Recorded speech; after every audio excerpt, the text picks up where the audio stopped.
So, welcome to our Kerry Petroleum Junior Premier Championship look back. And of course, the winners there were Firies after a great tussle in extra time with Ardfert. And we'll also have a couple of current topics to look at, particularly Cillian Burke headed to Australia, AFL, so he'll be out for at least 2 years for Kerry, and we wish him all the best. And then we will also look at the appointment of Clare has made, and we have a former Clare manager here with us, so he'll be to tell us how he thinks Peter Keane will do up in the Banner County. But lads, we have lost one, by the way. Jimmy is not with us now. It's John Kennedy, the two Johns. So I'll call one John Kennedy John, and I'll call the other guy Dowdy, if he doesn't mind that. Otherwise, both will answer at the same time, and that would cause complete consternation on this podcast. Right, John Kennedy, Firies, you were in co-commentary with me on Saturday night. Firies looked to be in big trouble, like Dr. Crokes, I suppose. They were down after 40 minutes. They were trailing, was it 1-4 to, what was it, 1-4 to 4 points or something, or 3 points? 3-3 at half time, yeah. Yes, yeah. So they were well down, and suddenly they got oxygen, momentum shifted, they got some great points, and then when they looked like having it lost, thanks to, was it a point by Nathan O'Driscoll, on the break, back came Niall Donoghue with a second special to force extra time, and in extra time they outstayed, I think, and outbattled Ardfert. How was you reading it again? They did, Martin. As we said, Ardfert, they dominated early on, should have been possibly more ahead. Yeah. The goal from Ernan Ferris came at a big cost because he suffered an injury, and he was a big loss to them. But you know, they were only 3 points down at half time. Firies themselves, you know, they finished up losing their influential midfielder Pádraig de Bruin. Niall Donoghue went off. Yeah. They hadn't Jack Sherwood. Diarmuid O'Mahony was sent off, second yellow. So but I suppose in the first half in particular, you know, apart from Michael Daly, the corner forward, he threw off the post and went into the goalie. They struggled to get possession. Mm-hmm. Their main talisman, James Horgan, was being well shackled. Yeah. And they looked a bit flat, I thought, they in did. The first half. We spoke about it in commentary. Yeah. Was the fact that it was 8 weeks since they played. You know, Maybe. there was 2 great semi-finals that went to extra time and penalties. Exactly. Yeah. And that wasn't transferred last night in the first half in particular. Second half, it did open up. You know, we were treated to some great scores. Nathan O'Driscoll was excellent for Ardfert at full forward. Yeah. But I think you'd have to say possibly part of the winning of the game was the defensive display by Firies, in particular with Oran Ferris and Finan Egan. Yeah. They had been hugely influential in the run-up. Yeah. They were really marked well the last night. Yeah. It went to the wire, as you said in commentary. You know, a mark by Colin Welch over in front of the pavilion. Yeah. Which to me, it looked a bit, you know, was he going to score from out there? He threw it on the outside of the right and put it over the bar, which it appeared as if it was going to be the winning score. Yeah. But then, as you said, then up came Niall O'Donoghue, and what a score to draw the game. Yeah. But there was only one team in the extra time then. Yeah. You know, Firies really took it on. Their bench made a big difference, and they had the James Horgan kicked into gear. He did. And you know, they played some great football, and the guys that came in made a big impact. They did. And a great victory for Firies, and you know, hard luck again, similar to Dingle. You'd feel sorry for Ardfert because, you know, they'd been probably favourites going into it. Yeah. But they were favourites. On the night, it didn't happen for them. Yeah, John, Seamus O'Connor mightn't talk a lot before the game. He's actually the manager out in Gavi Super Value in Castellano, would you believe? But I think he travels down from Limerick or somewhere to training to the boys. And talking to some of the lads after as we were, they really have great time from. I mean, he's meticulous in his preparation. So, you'd be talking about Pat O'Shea with the Crokes, but I mean, he's equivalent in Firies. I mean, the resources and like the disappointments they've had, which I spoke to Niall Donoghue about when we interviewed him after. They've had disappointments. They lost the final. Well beaten by Castlegregley in 2022. I was just thinking of that game, Mort. That's 4 or 5 years ago, that junior final. Yeah. I think it was like something like 317 to 12 points. They got absolutely hammered out the gate by Castlegregley that day. That was a fierce downer. To rebound from that, to win the junior 2 years ago against Cardle, a very impressive win that night, and then in only their second year at junior premier level to go on and win the competition. And last year, was it? I think you might have been up to that. Yeah. Did they lose out on point they scoring lost difference? out. Yeah. They were in the same group actually as Ardfert last year and as the eventual winners, Listowel Emmets, and they played Emmets in Farnfore on a Saturday night. It was a massive game in the group stages. The very last kick of the game in injury time, a David Keane free from all of 45 metres, that went over the bar. A draw, Firies would have been still in it. They lost by a point, they were out of the competition. And that hurt drove them on this year. They pretty much admitted that afterwards. I think Ardfert, the funny thing about the game, and I think John is right, the fact that there was such a long gap between the semi-finals and the final, for 40 minutes the game didn't catch fire.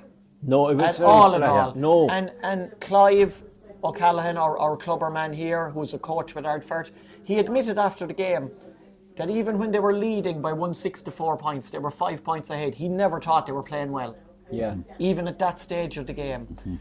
The Iernon Ferris injury was gigantic. It was a fantastic goal, which he's capable of doing. He's a great driving runner from the half-back line.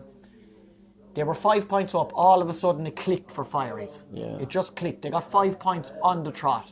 That was the period of the game that rocked Ardfert to the very core. Ardfert came again. Nathan O'Driscoll, we have to say, was superb. Oh, yeah. Even in extra time, when Ardfert had nothing left in the tank, he kicked a couple of monster scores from 45, 50 metres out.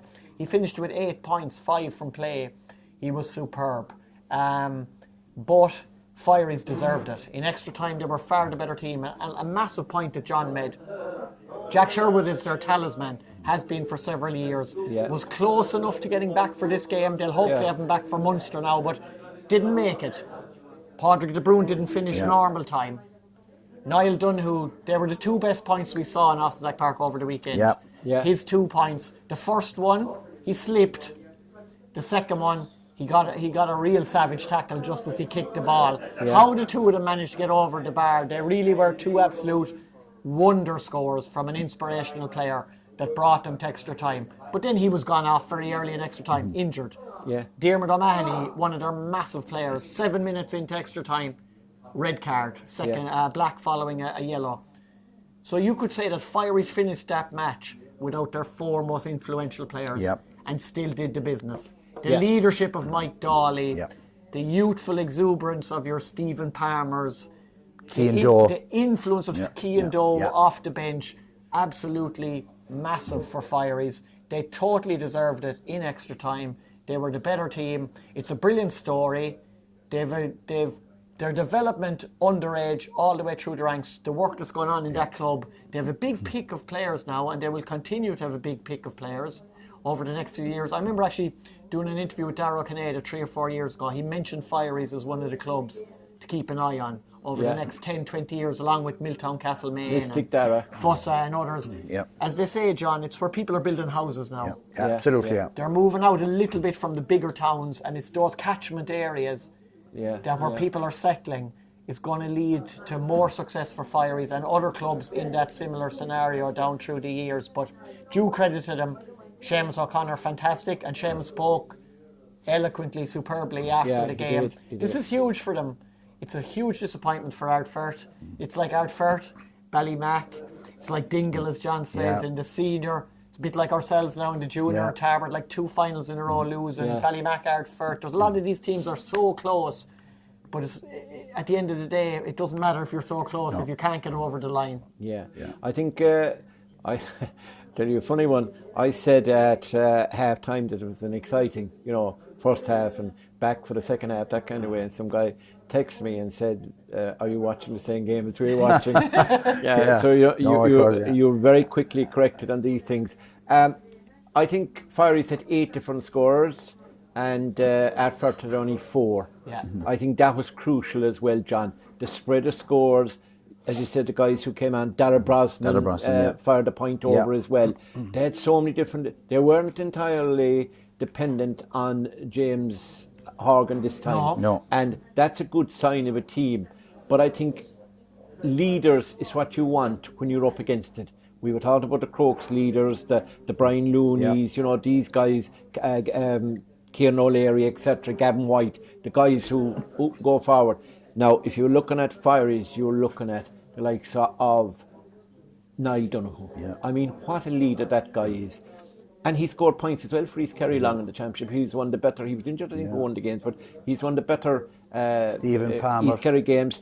And young Stephen Palmer. Palmer, And he's a brother, a dentist, would you believe, TJ? He came on and he extracted revenge on somebody, Like Michael Daly, as John said. You know. And Michael Daly, played very well. He'd be one of their more senior players, I'd imagine, is he? He's 34 and he said he's playing senior football for Firies since he was 17. As he said, it's half of my life. Yeah, it's brilliant. Yeah, I think he has a slightly, like myself, slightly reclining hairstyle, has he?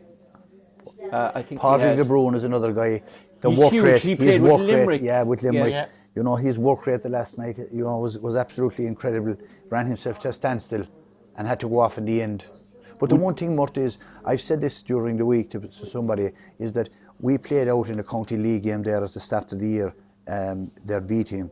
And the surroundings outside in Fadden 4, the dressing rooms, you know, you'll people say when you go to a bar or restaurant, you'll judge by the toilets or you'll judge by the surrounding area. It's a credit to them. And the pride that people had, the guys, the caretakers, whoever that had in their place, the dressing rooms were spotless. And you know, that won't win any championship for you, but it shows what the club is about. The pride in what they have. Everything was spotless. They were meticulous. And you know, they have a huge catchment area now with a lot of players, and it's going to get bigger. And as John said, what a journey for them heading into Europe now. Another player that we want to mention as well is Dara Donoghue, Niall's brother. Now Dara is His engine. engine. And he kicked a point as well. Was it an extra time he kicked it? I think it was. And that was brilliant. And he was chasing back and working back. I mean, his fitness levels are off the charts. Yeah. Yeah, I was just looking at it there, at that exact period when it was 1-6 to 4 points after 41 minutes. 1 minute later, Cian Doe arrived onto the field. And he's more than capable of starting Cian Doe, but they do like to keep him as that impact sub. Kicked 2 points, was involved in so much, has a beautiful left leg. Another young player coming through the ranks like Stephen Palmer.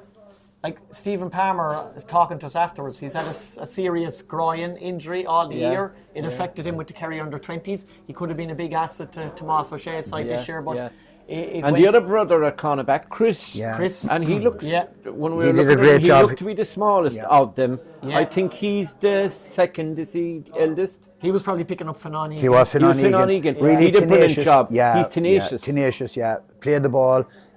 Stuck him really tight, and as I said previously, Finan Egan hadn't the influence that he had in the other games. Likewise, Oran Ferris, they were two of the guys that were kicking 3 or 4 points apiece. You know, Finan was held scoreless, and you know, Oran, while he kicked a couple of scores, hadn't the same influence. Yeah, some very good performers for Ardfert as well. Like Gary O'Riordan is one of the best young players around. He's really developing both hurling and in Gaelic football.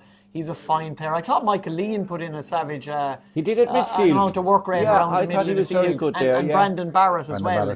He Yeah. covered an awful lot of ground before eventually he had to go off. But he put everything into it. But I thought John Egan had a good outing as well. He's a great link player, and he was trying to get the ball in. He got a couple of balls into Finan, but things weren't going. At the end of the Finan. day, they were probably too dependent on Nathan O'Driscoll. They were. Dahi Griffin had a very good game, always stuck in the action. I suppose from an Ardfert point of view, they'll probably look at it with the Iernan Ferris injury, the loss of Rob Monaghan to Australian rules, the loss of Finan Mackesy to hurling in Kilkenny, and the fact that Bobby Regan and Owen McGilligan were in New York winning the New York Championship this year.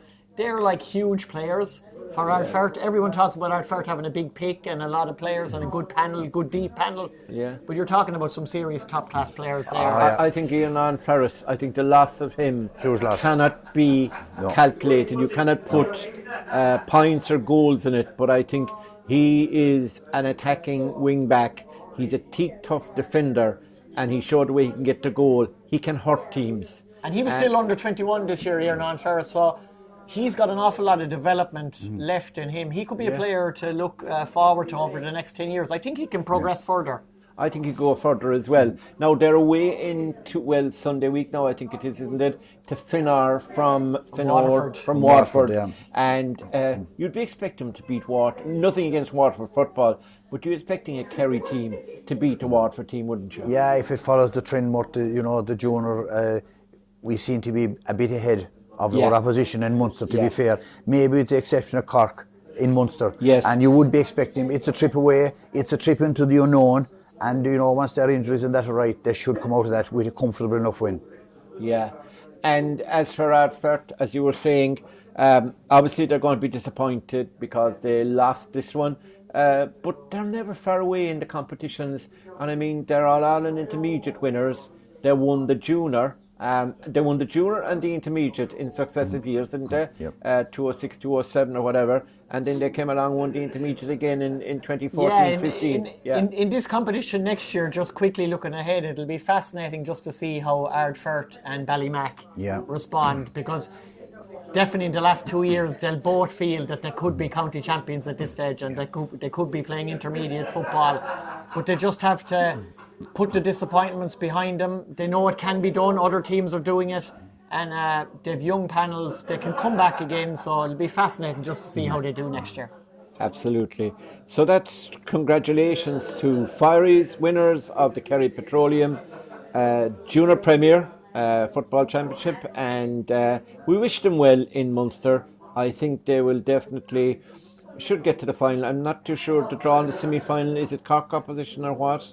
I don't know that fact, but they'll be hard to beat. And as John Kennedy said, the Kerry record in the Junior Premier, even more the intermediate, is more than impressive.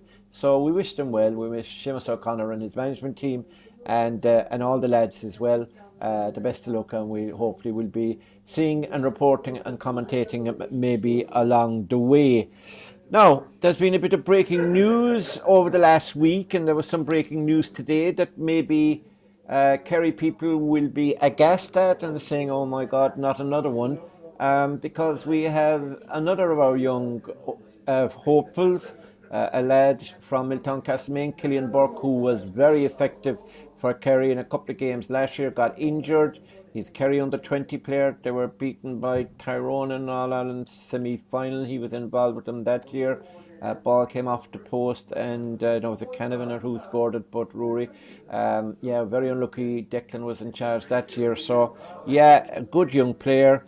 But unfortunately, we've lost him to the Cats again. I suppose, first of all, we want to wish him well and hope he does well down there. Mark O'Connor is in the same club. Oisin Mullen is down there. I think there's 4 lady footballers down there as well. So they seem really to be targeting the Gaelic footballers, the Irish, let alone Kerry players. And there's a couple of players up the country being targeted as well, I think, although they haven't been signed. So I know there are people saying, look at the amount of time and effort was put into coaching and helping him along the way, and there's no compensation to the club or anything like that, as far as we know.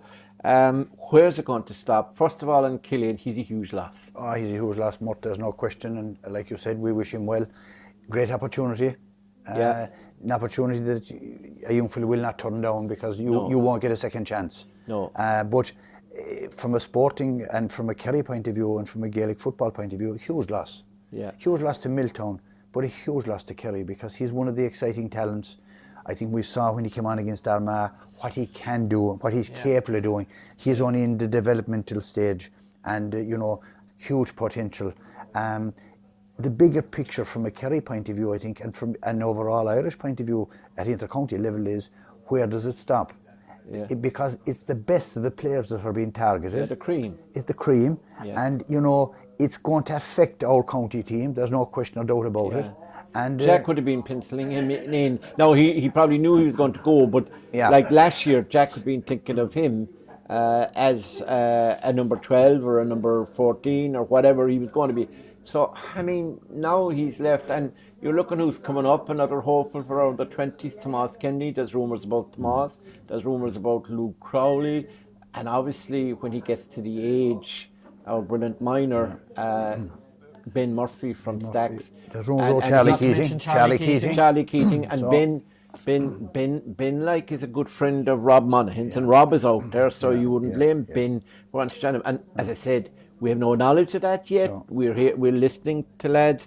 I know for a fact Charlie has been kicking an oval ball. He was earlier on the summer, one of the minors over in Crokes told me one day that I was over there early, that he was kicking the oval ball, so I don't know what the story is there with Charlie. It's a career for these guys. Yeah. It's a chance to travel. It's a chance to travel. It's a professional career. The avenue for education is there also. Yeah. So it's the best of both worlds. Yeah, it is.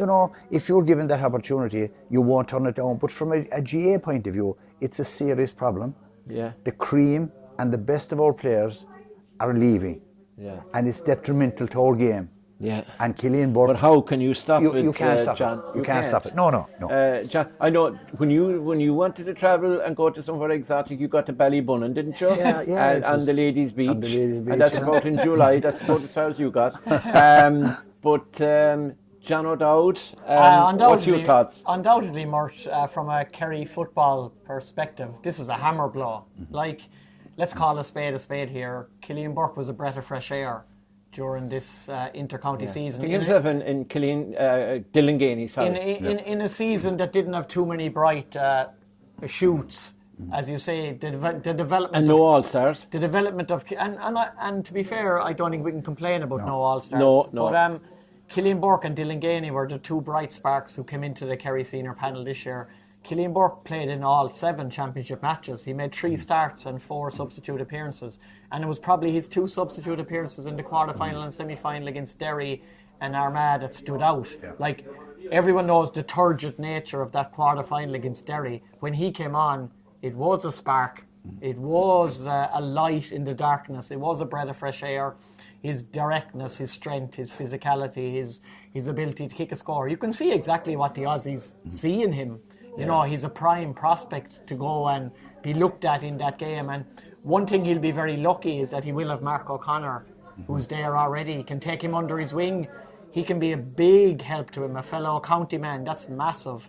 But it is worrying. And like, let's call a spade a spade. The other names we've mentioned here, if even another 1 or 2 of them are enticed to go to Australia, where is our Kerry team for the next 10 years? Because we are going to miss these players. They are going to be big losses.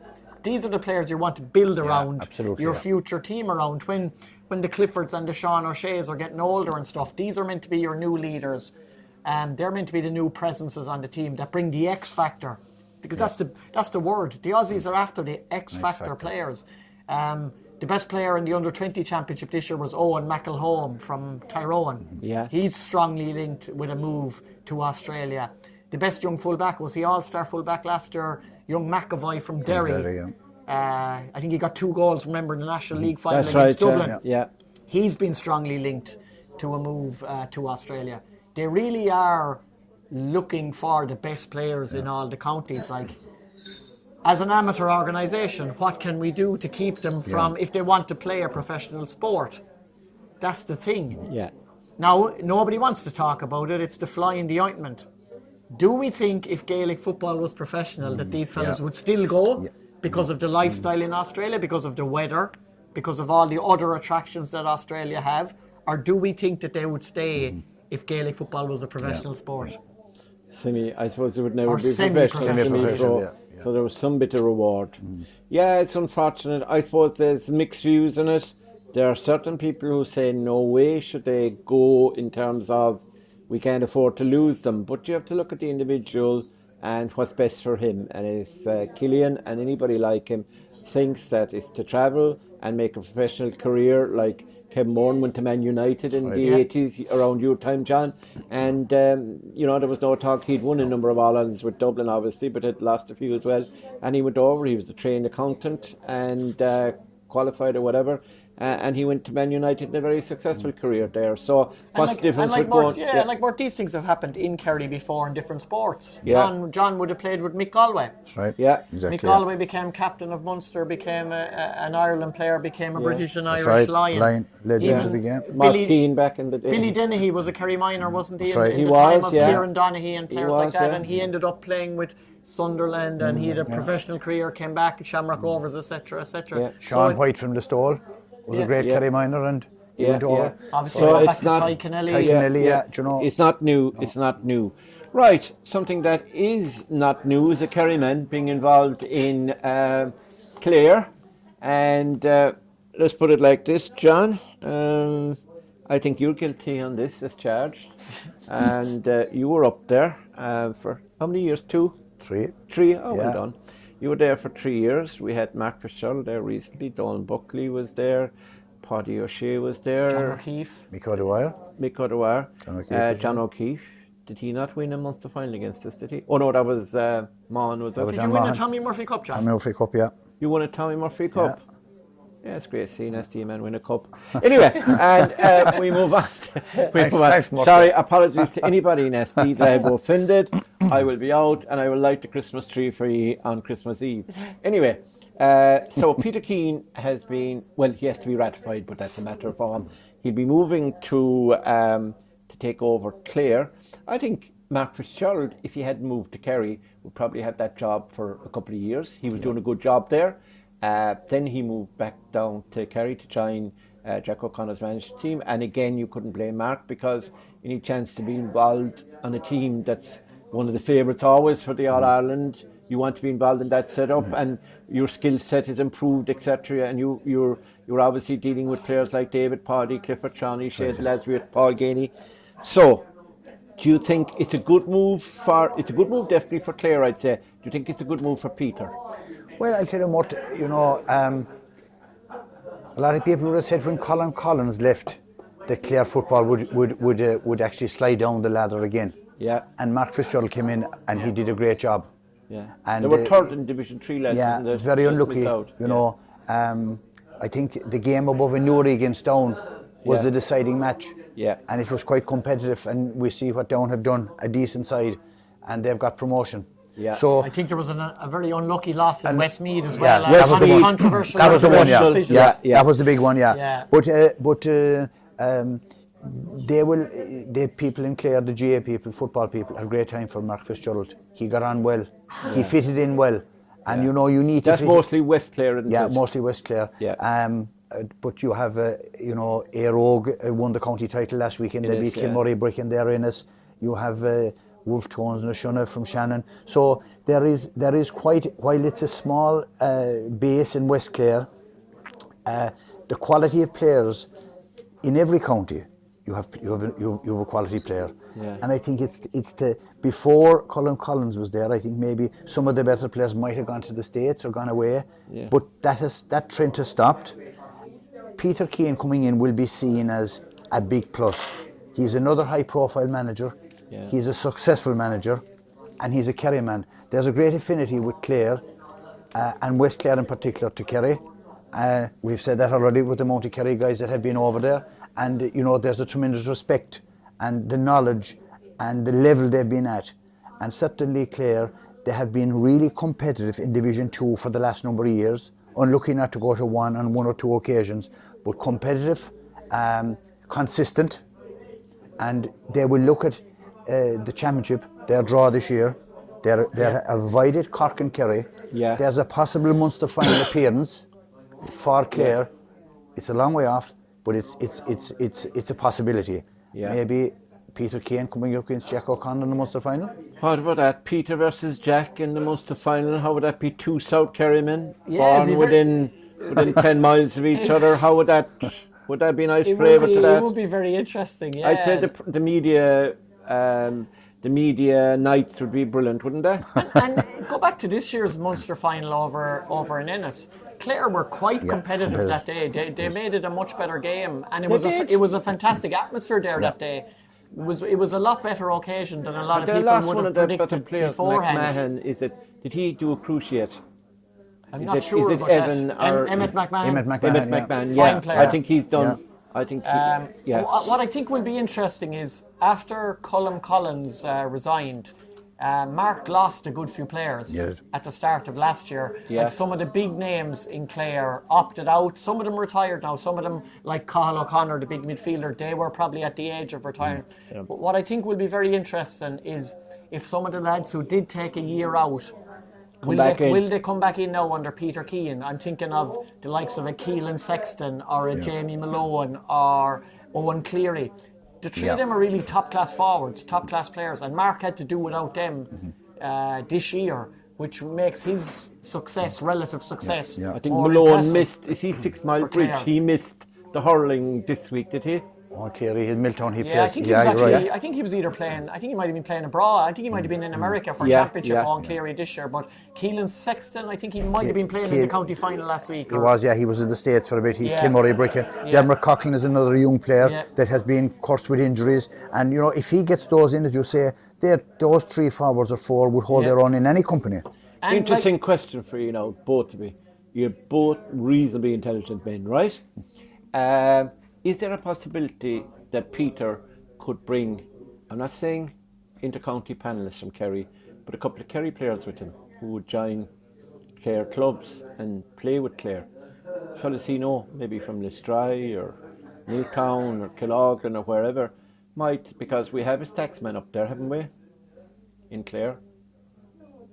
Not in Stacksman. So could we have a couple of players maybe going up there to spread the gospel? It's a possibility, Mort, but I would say that... Is there enough talent in Clare? Well, look, you're always looking for more, of course, but I think that the guys that John mentioned, the guys that opted out for a year or for some different reasons to travel or whatever, if they can get those back, with the exception of O'Connor and Gary Brennan, who were a huge loss. Gary Brennan is was one of the best midfielders in the country. He's teaching and coaching St. Flannan's. And they were competitive for 15 minutes or more against Kerry. A fantastic atmosphere in Ennis that day for the final. So a lot to build on. And go back to last year, not this year's Clare under-20s because they disappointed against Kerry, but last year in the game in Tralee, they put Tomás O'Shea's side to the pin of their collar. Kerry almost came a cropper that day, and the likes of the big midfielder there, Brian McNamara, he's stepped into the plate there now. He's going to be a fantastic player over the next 10 years for Clare. Huge ability. Kerry couldn't cope with him. And that was a night where we had your Cillian Burkes and your Rob Monaghan's and those lads were playing for Kerry that night. So there are some good underage players coming through in the banner. Right, so Peter Keane, it's an unusual appointment, I suppose. It's a big name. Any man who was in charge of Kerry, 3 All-Ireland minor wins, isn't it? And he was with the county for the 2 years or 3 years. Let's not forget as well, this time last year, didn't Tipperary kind of come calling for Peter as well? They did. So he's well regarded. He's a good coach. He played with the Kerry under 21s, and we wish him well. We wish Peter well. With Clare, we don't wish him to beat Kerry in a Munster final, though. That would be particularly hard to take, but we do wish him well in his job. So that's the story for now. We reviewed there the Kerry Petroleum Junior Premier, and we paid our regards and our respect and everything to Firies. We congratulate them and hope they do well in Munster. Tough luck on Ardfert. And we looked at Cillian Burke, and I suppose disappointing that he's going down there, but at the same time glad that the young man is taking a shot at a professional game, and we wish him the best of luck and hope that he'll do as well as Mark O'Connor and the rest of the Kerry lads who went out there, particularly Ty Kennelly, and also Peter Keane. We wish him well in Clare. So that's it for this week from John Kennedy and John O'Dowd, from myself, Mort Murphy, and the man behind the camera is always JC O'Shea. It's goodbye until the next time.